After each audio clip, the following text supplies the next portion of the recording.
to appreciate the time that we are here every morning. Singled out among the many who have been called by God. We have chosen to be here today and every day, not just for a tedious, burdensome act of fulfill a requirement, but a great privilege that is afforded to just a few. I pray that we will continue to appreciate what God is doing in our lives, because we are today living in a world like a group of blind skiers. You remember that story? This group of blind skiers. I mean, skiing is already a tedious, difficult task. Never tried it. I think it's going to be a little challenging. But to be skiing while blinded, without sight, is another thing. The key to this group of skiers is a guide and the communication system that they have developed in order for the guide to be able to relay and the skiers to be sensitive to that communication way that he has developed, so that any obstacle and hindrance they are able to evade and move on and be able to ski like people who can see. We are like these blind skiers every day. Any person here, as Job so clearly said that he, in this word that we have received from him, he chides his accusers. Truly you are the people, and with you wisdom will die. We are like these blind skiers because we are deprived of knowing what will happen today, this afternoon, tomorrow, next week, next month. And so we are dependent upon a communication system that God has designed in order for us to be guided. So like the psalmist, he says, "Make me know your ways, Lord. Teach me your paths. Lead me into your truth and teach me, because you are the God of my salvation.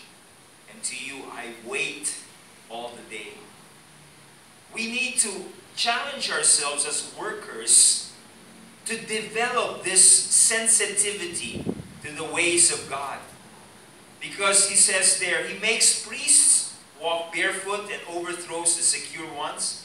He deprives the trusted ones of speech and takes away the discernment of the elders. This is Job speaking.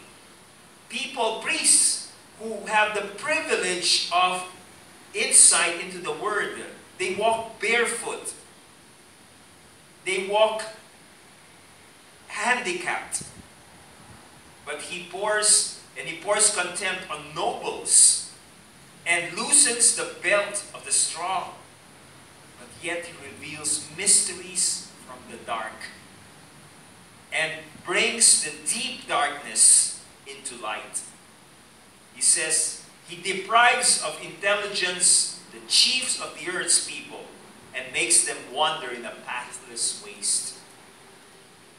But for us, like Agabus in our reading from Acts, we have the power of insight. We have the power to see the things, not because of us, but because of him who lives in us, who is wanting to say to us, if you continue in my words, you will know the truth, and the truth will set you free. Free from the fear of the unknown. Free from the fear of what will happen. The truth will set us free because we have been given this wonderful, wonderful privilege of insight. We have not developed that because we have thought for all these years that the human intellect is more powerful than anything else. That's the subtle message of any educational system in this world. We have been taught that if you are intelligent and smart and able to do all of these things which we have learned from college or high school, then you're okay. But we have been deprived of the other side of life. That is not wrong, but it is only one picture of the true life we have. And the other side of life is there are things which is beyond the control of man, which only God has the privilege of knowing.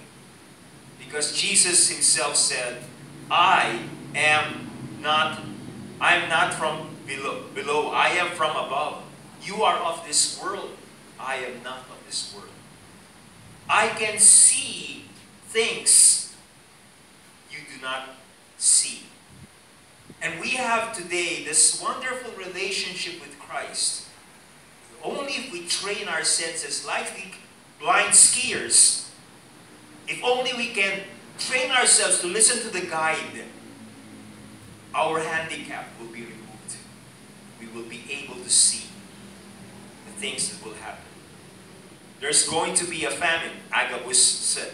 And so they acted immediately, and they began to take action. It saved, I'm sure, the Christians and the people of the problem, the dilemma, when the famine came. And this they sent, they gave as a means for the people to know that God is the one who reveals the secrets. Things which men have wanted to know but could not find. Why did God give His Spirit?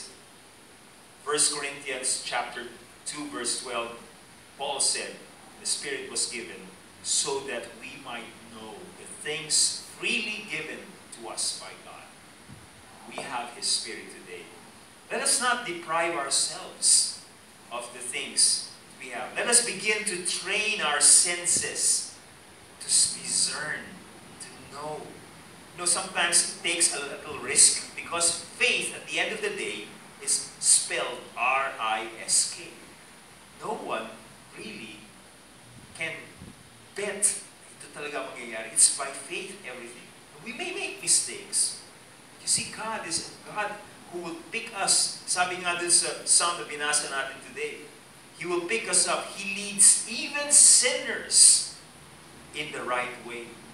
In Psalm 25, which we read this morning, He said, He leads the humble in justice.